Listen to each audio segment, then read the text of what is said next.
पुढची काही वर्ष आपल्या फ्युचरसाठी खूप महत्त्वाची असणार आहेत, कारण पहिल्यांदाच माणूस निसर्गाला समजून घेत नाहीये, तर तो निसर्गाला डिझाईन करायला शिकतोय. हो, आता एआय आपल्या शरीरातील प्रोटीन्सचं शेप ओळखतोच नाही, तर ते डिझाईनसुद्धा करू शकतो.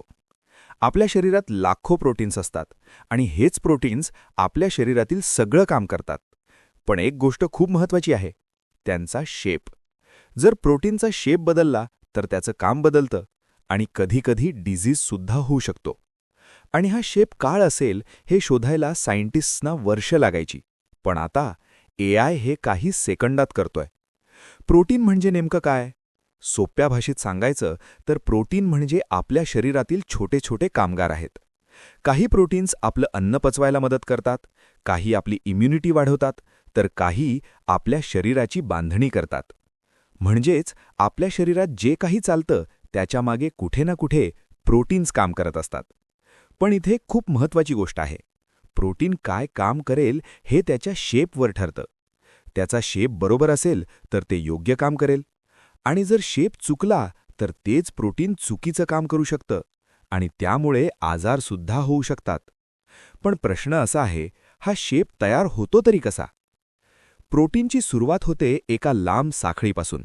ही साखळी ॲमिनो ॲसिड्स नावाच्या छोट्या घटकांनी बनलेली असते. पण ही साखळी सरळ राहत नाही, ती फोल्ड होते, वळते आणि शेवटी एक कॉम्प्लेक्स 3D स्ट्रक्चर तयार करते. थोडक्यात सांगायचं तर जसं कागदाचा एक सरळ तुकडा वेगवेगळ्या पद्धतीने दुमडला तर वेगवेगळे शेप्स तयार होतात, तसंच प्रोटीनसोबत घडतं.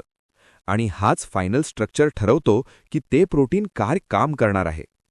पण इथेच सगळ्यात मोठा प्रश्न होता, ही साखळी नक्की कशी फोल्ड होईल, कोणत्या पद्धतीने शेप घेईल आणि शेवटी कोणता फायनल स्ट्रक्चर तयार होईल? हा अंदाज लावणं खूपच कठीण होतं, कारण एका प्रोटीनसाठी लाखो कोटी पॉसिबल कॉम्बिनेशन्स असू शकतात आणि प्रत्येक कॉम्बिनेशन वेगळा रिझल्ट देऊ शकतो. म्हणजे एका छोट्या बदलामुळे सुद्धा पूर्ण शेप बदलू शकतो. आणि म्हणूनच हा प्रश्न जवळपास 50 वर्ष अनसॉल्व्ड राहिला. सायंटिस्ट्सना एका प्रोटीनचा स्ट्रक्चर शोधायला खूप वेळ लागत होता. पण मग एआयने एंट्री घेतली आणि इथेच सगळं बदलायला सुरुवात झाली. सायंटिस्ट्सने एक पॉवरफुल एआय सिस्टम तयार केलं, ज्याचं नाव आहे अल्फाफोल्ड.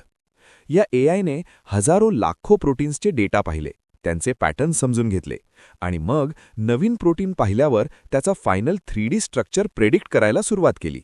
आणि सगळ्यात मोठी गोष्ट म्हणजे जे काम सायंटिस्ट्सना वर्ष लागत होती ते एआय काही सेकंदात करू लागला. हो, काही सेकंदात. म्हणजे आता एखादा नवीन प्रोटीन सापडला की त्याचा शेप शोधायला वर्ष वाट बघायची गरज नाही. एआय लगेच सांगतो की हा प्रोटीन कसा दिसणार आहे. पण इथेच खरी गोष्ट संपत नाही. एकदा सायंटिस्ट्सना कळलं की हा सिस्टम इतका फास्ट आणि ॲक्युरेट आहे, त्यांनी एक मोठा डिसिजन घेतला. ते म्हणाले, आपण एक एक प्रोटीन सॉल्व्ह का करायचं? का नाही आपण सगळे प्रोटीन्स एकदाच सॉल्व्ह करून टाकू? जगात जितके प्रोटीन्स आहेत ते सगळे आणि ते सगळ्यांसाठी फ्री करून टाकू. आणि त्यांनी खरंच ते केलं. जगातील जवळपास सर्व नोन प्रोटीन्स एआयच्या मदतीने प्रेडिक्ट करून सगळ्यांसाठी फ्री उपलब्ध करून दिले. आज लाखो सायंटिस्ट्स जगभरात हा डेटा वापरत आहेत आणि त्यामुळे सायन्सचा वेग खूपच वाढला आहे.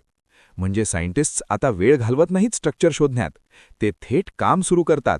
नवीन मेडिसिन्स बनवायला, डिसीजेस समजून घ्यायला, कॅन्सरसारख्या आजारांवर रिसर्च, मलेरियासारख्या डिसीजेसवर काम.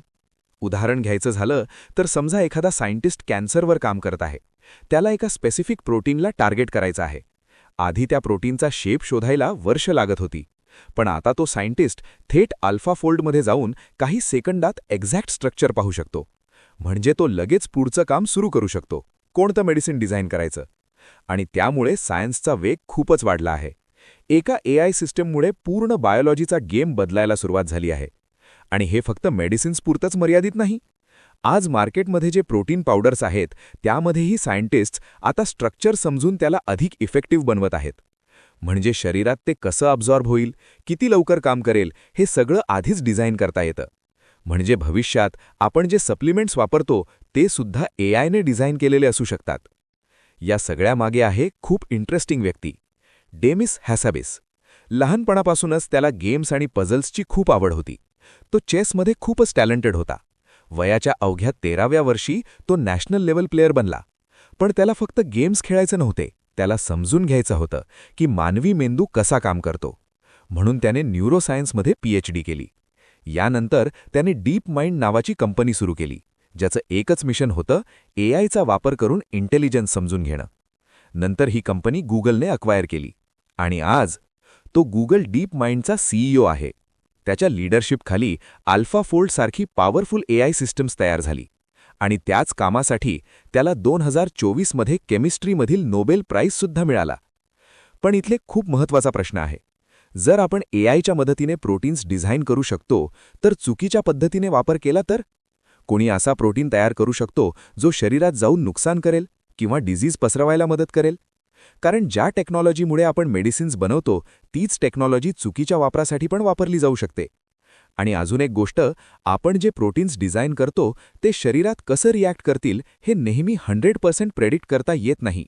कधीकधी अनएक्सपेक्टेड साईड इफेक्टसुद्धा होऊ शकतात.